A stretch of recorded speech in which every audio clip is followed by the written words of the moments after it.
ಚಿಂದಿ ಉಡಾಯಿಸೋ ಖಾರ ಬಣ್ಣ ರುಚಿಯನ್ನು ನೀಡುತ್ತದೆ. ಮೆಣಸಿನ ಪುಡಿ ಚಿಂದಿ ಉಡಾಯಿಸೋ ಖಾರ ಬಣ್ಣ ರುಚಿ. ಪರಮೇಶ್ವರ್ ಒಡೆತನದ ಶಿಕ್ಷಣ ಸಂಸ್ಥೆ ಮೇಲೆ ಇಡಿ ದಾಳಿಯ ಬಗ್ಗೆ ಜಿ ಪರಮೇಶ್ವರ್ ಮೊದಲ ಪ್ರತಿಕ್ರಿಯೆ ಕೊಟ್ಟಿದ್ದಾರೆ.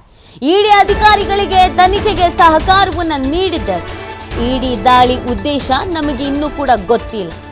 ಏನೇ ಕೇಳಿದ್ರೂ ಮಾಹಿತಿಯನ್ನು ಕೊಡಿ ಅಂತ ಹೇಳಿದ್ದೇನೆ. ಇವತ್ತು ಕೂಡ ಪರಿಶೀಲನೆ ಮುಂದುವರೆದಿದೆ. ಎಲ್ರಿಗೂ ಕಾನೂನು ಒಂದೇ. ಕಾನೂನನ್ನು ಗೌರವಿಸ್ತೇನೆ.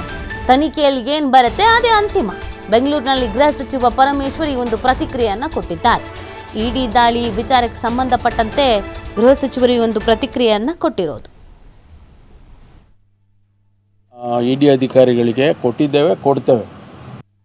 ಅದರಿಂದ ನಾವು ಎಲ್ಲ ರೀತಿಯ ಸಹಕಾರವನ್ನು ಕೂಡ ಇಡಿ ಅಧಿಕಾರಿಗಳಿಗೆ ಕೊಡ್ತೇವೆ.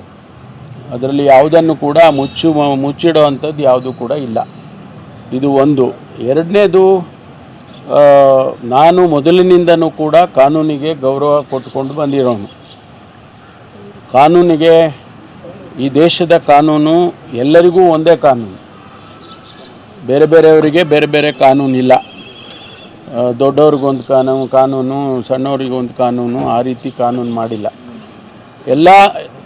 ಎಲ್ಲರಿಗೂ ಕೂಡ ಕಾನೂನು ಒಂದೇ. ಆ ಕಾನೂನನ್ನು ಗೌರವಿಸ್ತಕ್ಕಂಥವನು ನಾನು.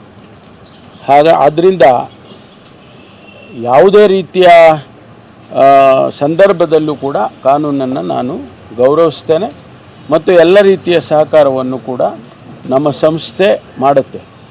ಯಾಕೆಂದರೆ ಇದು ಸಂಸ್ಥೆ ವಿಚಾರ ಆಗಿರೋದ್ರಿಂದ, ಇದು ನಾನು ಒಬ್ಬ ಇಂಡಿವಿಜುವಲ್ ಅಲ್ಲ, ಇದು ಸಂಸ್ಥೆ ವಿಚಾರ ಆಗಿರೋದ್ರಿಂದ ಸಂಸ್ಥೆ ಎಲ್ಲ ಸಹಕಾರವನ್ನು ಕೂಡ ನಾವು ಕೊಡ್ತೇವೆ. ಮುಂದೆ ಅವರು ಏನು ನಮಗೆ ಪ್ರಶ್ನೆಗಳು ಕೇಳ್ತಾರೆ ಅಥವಾ ನಮಗೆ ಏನು ಮ್ಯಾಂಡೇಟ್ ಕೊಡ್ತಾರೆ ಅದೆಲ್ಲದಕ್ಕೂ ಕೂಡ ನಾವು ಸಹಕರಿಸ್ತೇವೆ. ಇಷ್ಟು ವಿಚಾರಗಳನ್ನು ನಾನು ತಮಗೆ ತಿಳಿಸ್ತೇನೆ. ಅಲ್ಲ, ನಮಗೇನು ಯಾವುದು ಕೂಡ ಇನ್ವೆಸ್ಟಿಗೇಷನ್ ನಡೀತಾ ಇದೆ. ಇನ್ವೆಸ್ಟಿಗೇಷನ್ನಲ್ಲಿ ಏನು ಅಂತಿಮವಾಗಿ ಬರುತ್ತೆ ಅದೇ ತಾನೇ ಮುಖ್ಯ. ಅಲ್ಲಿವರೆಗೂ ರಿಕ್ವೆಸ್ಟ್ ಸ್ಪೆಕ್ಯುಲೇಷನ್ ಮಾಡೋದಕ್ಕಿಂತ ರಿಪೋರ್ಟ್ ಬಂದಾಗ ಮಾಡಿದರೆ ಭಾಳ ಒಳ್ಳೆಯದು ಅಂತ ನನಗನ್ಸುತ್ತೆ. ಅದರಿಂದ ನಾವು ಎಲ್ಲ ರೀತಿಯ